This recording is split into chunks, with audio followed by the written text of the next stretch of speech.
Years had passed since the battle with Timberco, and the fragile peace in Elder Tree Hollow held steady. The delicate balance between humanity's needs and nature's equilibrium had become the cornerstone of our way of life.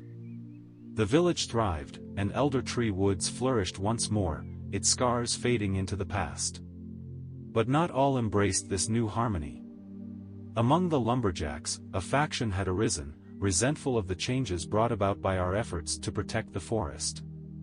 They saw our actions as a betrayal of tradition and a threat to their way of life. Tension simmered, and a rift divided the village. One fateful day, the faction of lumberjacks, led by a charismatic but misguided leader named Oliver, decided to take matters into their own hands. They saw me, Liam, as the symbol of this change and believed that I had led the village astray. As dawn broke over Elder Tree Woods, I received word of their intentions, to confront the guardians of the grove and, if necessary, remove us from the village by force.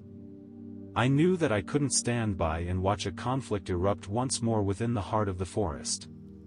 With Alara by my side, we ventured deep into the woods, seeking to negotiate with the faction of lumberjacks. I hoped that reason and empathy could prevail over anger and resentment. As we approached their camp, the tension in the air was palpable. Oliver, the leader of the faction, met us with a scowl. "Liam, you've turned your back on your family and your village. We won't stand for it any longer." I tried to explain our commitment to a sustainable balance with the forest, but my words fell on deaf ears. The faction was blinded by anger and a fear of change. The situation escalated, and before I could react, the lumberjacks attacked. It was a clash that echoed the battles of the past, and I could see the disappointment in Alara's eyes as violence once again marred the forest we both loved. Amidst the chaos, I found myself face to face with Oliver. We traded blows, our axes clashing in the dappled light of the forest. It was a battle not only of physical strength but also of ideologies, tradition versus change, exploitation versus stewardship. With a final, resounding clash, I disarmed Oliver and brought him to his knees.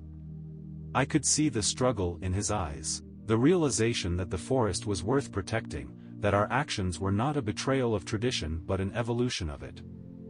"I don't want to fight you," I said, my voice filled with exhaustion and sorrow. "The forest is our home, and we must find a way to live in harmony with it." His gaze wavered, and for a moment, it seemed as though reason might prevail. But the faction, consumed by anger, saw their leader's hesitation as weakness, and they surged forward once more. Just as the conflict threatened to erupt into a full-scale battle, a voice rang out from the trees. It was old Jonas, the mentor who had guided me on my journey. His presence commanded respect, and he stepped forward with a wisdom that transcended generations. "Enough," he declared, his voice echoing through the forest. "We are all stewards of this land, and it is our duty to protect it. The forest has forgiven us in the past, and it will forgive us now.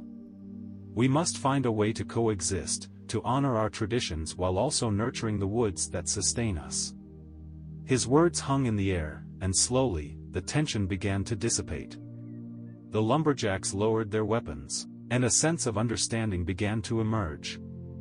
In the days that followed, we embarked on a journey of reconciliation and healing. The faction of lumberjacks, once driven by anger and resentment, came to understand the importance of balance and sustainability. Together, we planted trees, nurtured the forest, and reaffirmed our commitment to protect Elder Tree Woods for generations to come. As the sun set over the ancient trees, casting a warm, golden glow across the forest, I felt a profound sense of peace. The climactic battle had been averted, and the village of Elder Tree Hollow stood united once more, a symbol of the enduring power of reconciliation and the strength of the human spirit.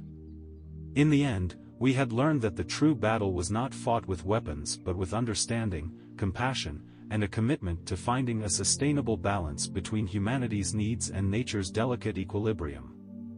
And as long as we stood as stewards of the forest, Elder Tree Woods would forever thrive, a testament to the enduring power of redemption, harmony, and the love we held for the land we called home.